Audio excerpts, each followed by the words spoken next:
হঠাৎ ওই আকাশে বৃষ্টি দেখলে তোমাকে ভীষণ মনে পড়ে। উচ্চাটন জাগে এই মনে, আরও বাড়ে তীব্র বাসনা তোমাকে কাছে পাওয়ার। বড্ড ইচ্ছে হয় তোমাকে বক্ষে জড়িয়ে কোনো এক সন্ধ্যায় বাড়ির আঙিনার ওই গাছতলায় বসে গিটার বাজিয়ে নিজ কণ্ঠে গান শোনাতে।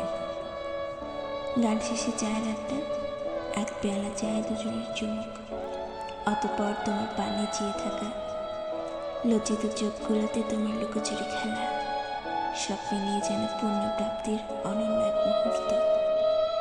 হাতে হাত, কাঁধে মাথা, চুলের মাতাল করা সুগন্ধ নেব, সে গন্ধে হারিয়ে যাবে উতলা মন আমার। কোনো স্বপ্নের রাজ্যে তুমি গল্প করবে, আমি শুনি। তখন না হয় বলে দিও জমে থাকা না বলা কথার পাহাড়গুলো, আমি কান মেলে শুনবো সবই, অজান্তে জড়িয়ে নেব আমার